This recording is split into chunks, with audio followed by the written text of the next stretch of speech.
নমস্কার বন্ধুরা, ফাটফাট চ্যানেল আপনাদেরকে স্বাগত। চ্যানেল সাবস্ক্রাইব করুন আর বেল আইকনটা আমার নতুন ভিডিও দেখার জন্য। বন্ধুরা, আজকে এই ভিডিওর মাধ্যমে ডিসকাস করব যারা এএলপি লোকো পাইলটের ক্যান্ডিডেট রয়েছেন, যারা রেলের টেকনিশিয়ানের ক্যান্ডিডেট রয়েছেন, যারা পিসিএম ক্যাটাগরি স্টুডেন্ট রয়েছেন, তাদের জন্য একটা খুবই গুরুত্বপূর্ণ আপডেট এবং খুবই গুরুত্বপূর্ণ খবর নিয়ে এসে গেছি। মানে এই ভিডিওতে আপনাদেরকে যেমন জানাবো যে কোথায় আপনাদের পরীক্ষা হবে, কোথায় এক্সাম সিটি এবং কোথায় ডেট, সেটা কিভাবে চেক করবেন সেটা যেমন জানাবো। তার থেকে বড় কথা হচ্ছে এখন সবাইকার মুখে যেটা কোশ্চেন, যে অনেকেই যেটা জানতে চাইছে যে অনেকের মানে যে এক্সাম সিটি অনেক দূরে দূরে পড়েছে। কারো হয়তো মধ্যপ্রদেশ পড়েছে, কারো কেরালা, কারো কর্ণাটক, কারো দিল্লি, কারো পাঞ্জাবে, এরকম জায়গায় দূরে দূরে পড়েছে। তাদের কি করণীয়, তারা কি করতে পারে, তাদের জন্য কি কি টিপস রয়েছে, এই সমস্ত কিছু আপনাদেরকে এই ভিডিওর মাধ্যমে জানাবো। ভিডিওটি প্রথম থেকে শেষ পর্যন্ত দেখবেন, আশা করি আপনাদের কাজে লাগবে। তো চলুন শুরু করা যাক আজকের ভিডিও। বন্ধুরা, যারা এখনো পর্যন্ত আপনাদের এক্সাম সিটি এবং এক্সাম ডেট যারা চেক করেনি, তারা এই যে লিঙ্কটা আপনারা দেখতে পাচ্ছেন, এই লিঙ্কে ক্লিক করবেন। এই লিঙ্কে ক্লিক করলে সরাসরি আপনারা এইরকম একটা পেজে পৌঁছে যাবেন। এই পেজে আপনারা এখানে আপনাদের রেজিস্ট্রেশন আইডি মানে ইউজার আইডি, এখানে ডেট অফ বার্থ এবং নিচে ক্যাপচা ফিল আপ করে লগ ইন করবেন। তাহলেই কিন্তু আপনারা আপনাদের এক্সাম সিটি এবং এক্সাম ডেট কিন্তু চেক করতে পারবেন। এবারে আসছি যারা যাদের দূরে দূরে এক্সাম সেন্টার পড়েছে এবং দূরে দূরে যাদের এক্সাম সিটি পড়েছে, তারা কি করবে, তাদেরকে কয়েকটা টিপস বলবো। টিপস বলার আগে আরেকটা জিনিস জানা চাই।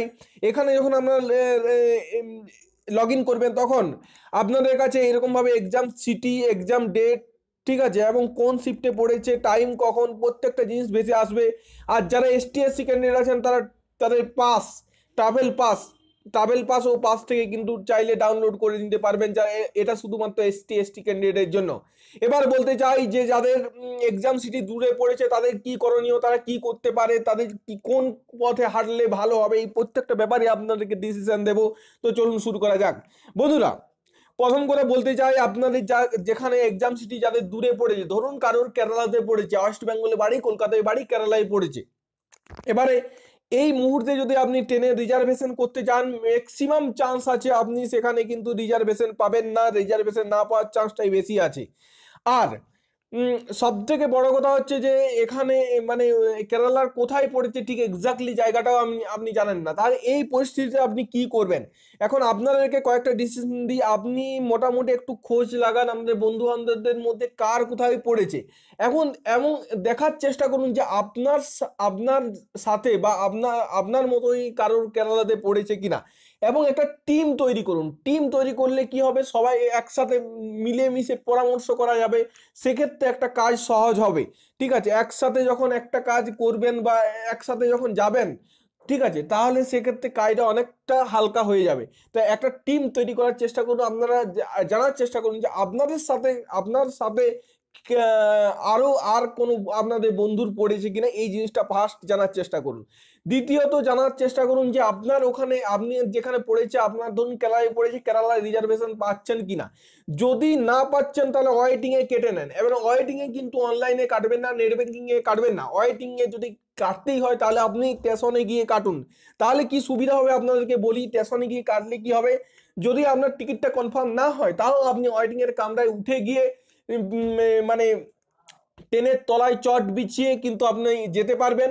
ঠিক আছে, কিন্তু অনলাইনে যদি আপনি টিকিটটা কাটেন এবং সেটা যদি কনফার্ম না হয়, তাহলে কিন্তু এরকম সিচুয়েশন দাঁড়াবে, আপনি কিন্তু ওই ট্রেনে কিন্তু যেতে পারবেন না। ঠিক আছে, তাহলে আপনার টিকিটটা সম্পূর্ণভাবে ক্যান্সেল হয়ে যাবে। কিন্তু আপনি যদি স্টেশন থেকে কাটেন, প্ল্যাটফর্ম থেকে কাটেন, তাহলে টিকিটটা আপনার ক্যান্সেল হবে না। আপনি সেখানে যা হোক করে মানে রিজার্ভেশন কামরায় উঠে যাবেন এবং সেখানে যা হোক করে আপনি দাঁড়িয়ে হোক, বসে হোক বা নিচে চট পেতে হোক, আপনি কিন্তু যেতে পারবেন। তাহলে ফার্স্ট ডিসিশন হচ্ছে আপনি প্ল্যাটফর্ম থেকে মানে স্টেশন থেকে টিকিটটা কাটুন। দুই হচ্ছে টিকিট ওয়েটিং এ পেলেও কেটে নিন। তার কারণ হচ্ছে রেলের দেখা গেছে এটা প্রতিবারই যে এরকম একটা সিটের একটা মানে কম সিট সংখ্যা দেখা যায়। ঠিক আছে, তো কনফার্ম হয়ে যাওয়ার চান্সটা আছে। তার কারণ হচ্ছে রেল এই টাইমে কি করে, যখন রেলের পরীক্ষা পড়ে, রেল তখন একটা দুটো কোচ বাড়তি তারা লাগাবার চেষ্টা করে। ঠিক আছে, এই মানে এই ইয়েটা কমানোর জন্য। ঠিক আছে, তো বাড়তি দুটো তিনটে কোচ তারা লাগাবার চেষ্টা করে। তো সেক্ষেত্রে আপনার সিটটা কনফার্ম হয়ে যাওয়ার একটা চান্স থাকে। তাই অবশ্যই আপনি প্ল্যাটফর্মে গিয়ে, স্টেশনে গিয়ে একটা মানে ওয়েটিং এ টিকিট কেটে নিন, সেটাই সব থেকে বেটার হবে। ঠিক আছে, আর একটা আপনাদের মানে আপনি জানার চেষ্টা করুন যে আপনাদের কোনো বন্ধু বান্ধব ওখানে পড়েছে কিনা এবং তার সাথে একটা টিম তৈরি করুন।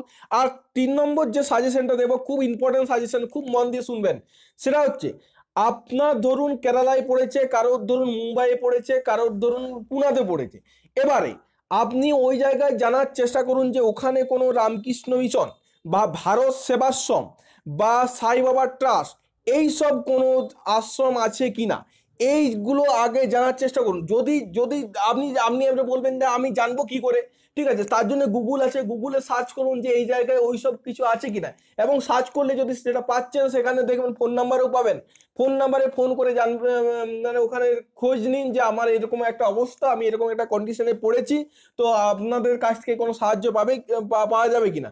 যদি পাওয়া যায় তাহলে কি করবেন, আপনাদের পরীক্ষা এখনো মোটামুটি 10 দিনের মতন বাকি আছে, তার আগে হয়তো 4-5 দিন আগে কিন্তু আগের থেকে আপনি বেরিয়ে গেলেন, ওয়াইটিংয়ে বেরিয়ে গেলেন, ঠিক আছে, জেনারেল কামরা বা ওইরকম ভাবে ওয়েটিং রিজার্ভেশনে চলে গেলেন, দিয়ে মোটামুটি 4-5 দিন আগে ওখানে গিয়ে উঠলেন, উঠে 2-3 দিন থেকে তারপরে আসতে তারপরে আপনি ওখান থেকে পরীক্ষা দিলেন। ঠিক আছে, এই জিনিস এই প্রসেসটাও কিন্তু অ্যাপ্লাই করতে পারেন, এটা কিন্তু আপনার পক্ষে একটা হেল্পফুল হবে।